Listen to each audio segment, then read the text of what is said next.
ലോകമെമ്പാടുമുള്ള എൻ്റെ പ്രിയപ്പെട്ട മലയാളികളെ, നിങ്ങൾക്കെൻ്റെ ഹൃദയം നിറഞ്ഞ ഓണാശംസകൾ. ഓണം എല്ലാവർക്കും ഓർമ്മകളുടെ പൂക്കാലമാണ്. എന്നാൽ എനിക്ക് ഓർമ്മകൾ എന്നും ഓണം പോലെയാണ്. പ്രത്യേകിച്ച് കഴിഞ്ഞ 30 വർഷത്തെ അഭിനയ ജീവിതത്തിൻ്റെ ഓർമ്മക്കാലം. എന്നെ ഞാനാക്കി വളർത്തിയതും നിലനിർത്തിയതും സഹൃദയരായ നിങ്ങളാണ്. ആ നിങ്ങളോട് നന്ദി പറയുവാനാണ് ഈ തിരുവോണത്തിരുമുറ്റത്ത് ഇന്ന് ഞാൻ വന്നു നിൽക്കുന്നത്. എൻ്റെ അഭിനയ ജീവിതത്തിൻ്റെ ബാല്യത്തിൽ വിരൽ പിടിച്ച് നടത്തിച്ച എൻ്റെ ആദ്യ സംവിധായകനെ ഇപ്പോൾ ഞാൻ സ്മരിക്കുന്നു. അതൊരു സ്കൂൾ നാടകത്തിന് വേണ്ടിയായിരുന്നു. ആ നാടകത്തിൻ്റെ സംവിധായകൻ ഇന്ന് നിങ്ങൾ അറിയുന്ന പ്രശസ്ത നടനും നിർമ്മാതാവുമായ എൻ്റെ പ്രിയ സുഹൃത്ത് ശ്രീ മണിയൻ പിള്ളയായിരുന്നു. എൻ്റെ മുഖത്ത് ആദ്യമായി മേക്കപ്പ് ചെയ്യുന്നത് അദ്ദേഹമാണ്. ആ വിരലുകളുടെ ഐശ്വര്യമായിരിക്കാം കഴിഞ്ഞ 30 കൊല്ലമായി എൻ്റെ മുഖത്ത് മേക്കപ്പ് ചെയ്യാറുണ്ട്. അദ്ദേഹത്തെ ഞാൻ ആദ്യം നന്ദിയോടെ ഈ വേദിയിലേക്ക് ക്ഷണിക്കാം. ശ്രീ മണിയൻ പിള്ളരാജു.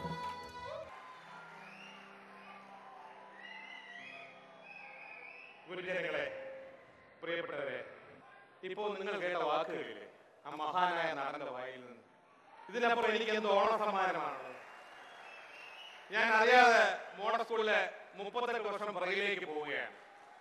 38 വർഷങ്ങൾക്ക് മുമ്പ് ഞാൻ മോഡൽ സ്കൂൾ ആസ്ട്രൽ സെക്രട്ടറി ബെസ്റ്റാക്ടറായിട്ട് പുറത്തു പോയപ്പോൾ മോഹൻലാലിന് കുറച്ച് കൂട്ടുകാരും വന്നിട്ട് ഒരു നാടകം അഭിനയിക്കണം എന്ന് പറഞ്ഞു. അങ്ങനെ ശ്രീ വേളൂർ കൃഷ്ണൻകുട്ടിയുടെ കമ്പ്യൂട്ടർ ബോയ് എന്നുള്ള നാടകം സെലക്ട് ചെയ്യുകയും ആ നാടകം സംവിധാനം ചെയ്യുകയും അതിൽ ലാലിന്റെ മുഖത്ത് ആദ്യം മേക്കപ്പ് ചെയ്യാനുള്ള ഒരു ഭാഗ്യവും എനിക്കുണ്ടായി. ആ നാടകത്തിന് സർപ്രൈസ് കിട്ടി, മോഹൻലാലിന് ബെസ്റ്റ് ആക്ടറിന് കിട്ടി. അന്ന് തുടങ്ങിയതാണ് അദ്ദേഹത്തിന്റെ. പക്ഷെ ഞാൻ ഇപ്പോഴും എൻ്റെ എമോഷൻ എന്ന് പറയുന്നത്, ഇത്രയും അതുല്യ പ്രതിഭയായ നടൻ ഇത്രയും നിങ്ങളുടെ മുമ്പിൽ വെച്ച് അത് ഓപ്പണായിട്ട് പറയുകയാണ്. ഈ കൈവിരലിന്റെ ഐശ്വര്യം എന്ന് പറയുമ്പോൾ ധന്യ മുഹൂർത്തം എന്നൊക്കെ പലരും പലയിടത്തുനിന്ന് കള്ളം പറയുമെങ്കിലും എന്നെ സംബന്ധിച്ചിടത്തോളം ഇത്രയും ധന്യമായ ഒരു എമോഷണലായ ഒരു നിമിഷം ഉണ്ടായിട്ടില്ല. അതിന് എന്നെക്കാളും പ്രായത്തിൽ കുറഞ്ഞ ആളാണെങ്കിലും ഞാൻ അദ്ദേഹത്തിന്റെ കാലിൽ നമസ്കരിക്കുക.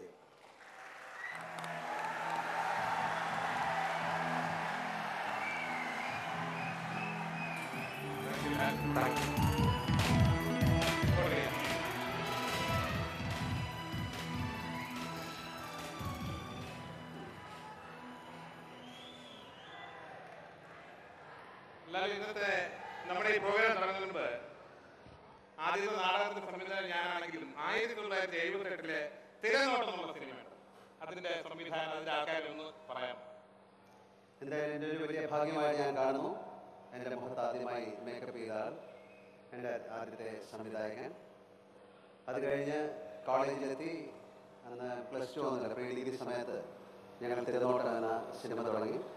അതിൻ്റെ സംവിധായകനായ അശോക് കുമാർ ഇതിൻ്റെ കൂടെ ഇരിപ്പുണ്ട്. സോ വളരെയധികം ഗുരുത്തമുള്ളൊരു നിമിഷമായിട്ട് ഞാൻ ഇതിനെ കാണുന്നു. എന്തായാലും ആ സിനിമ തുടങ്ങി. അതിനുശേഷം മഞ്ഞിൽ വിരിഞ്ഞ പൂക്കൾ. ഈ മഞ്ഞിൽ വിരിഞ്ഞ പൂക്കൾ അതിന്റെ സിനിമയിൽ അഭിനയിക്കുന്ന ആൾക്കാർ ആവശ്യമുള്ളൊരു പരസ്യം ചെയ്തിട്ട് ലാൽ അവിടെ ചെന്നപ്പോൾ അന്ന് ഉണ്ടായിരുന്നത് സിബി മലയിലും ഫാസിലും പിന്നെ ജിജോ. എന്തായിരുന്നു അന്നത്തെ ഒരു അനുഭവം ഈ ജഡ്ജസിന് മുമ്പിൽ അഭിനയിക്കാൻ ചെല്ലുന്ന ആദ്യ ആളെന്നുള്ള നിലയിൽ? ഞാൻ അവസാനത്തെ ദിവസമാണ് ഞാൻ എൻ്റെ ബയോഡേറ്റ കൊടുക്കുന്നത്. അത് കഴിഞ്ഞ് ഞാൻ അവിടെ ചെന്നു. ഫാസിൽ പറഞ്ഞു, ഇന്ന് രജനീകാന്തൊക്കെ സിനിമകളുടെ സമയമാണ്, അതുപോലെയൊക്കെയുള്ളൊരു ക്യാരക്ടറാണ്, അതുപോലെയൊക്കെയുള്ള സ്റ്റൈൽ അഭിനയിക്കണം എന്ന് പറഞ്ഞു. ഞാൻ പറഞ്ഞു, അതൊന്നും എനിക്കറിയില്ല, എനിക്ക് കഴിയുന്ന കാര്യങ്ങൾ ഞാൻ ചെയ്യാം.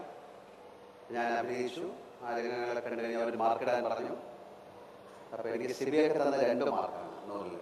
2, 3, 4, 5 ഒക്കെയാണ്. ഫാസിൽ എനിക്ക് 95 മാർക്ക് തന്നു. ജിജോ എനിക്ക് 97 മാർക്ക് തന്നു. അങ്ങനെയാണ് ഞാൻ സിനിമയിൽ വരുന്നത്. അന്ന് മുതൽ ഇന്ന് വരെ നിങ്ങളുടെയൊക്കെ അനുഗ്രഹവും പ്രാർത്ഥനയും കൊണ്ട് ഞാൻ മുന്നോട്ട് പോകുന്നു. നന്ദി. അപ്പോൾ നമുക്ക് മഞ്ഞിൽ വിരിഞ്ഞ പൂക്കളിലെ ഒരു ഗാനം കൂടി ഇത് ആരംഭിക്കാം. തീർച്ചയായും.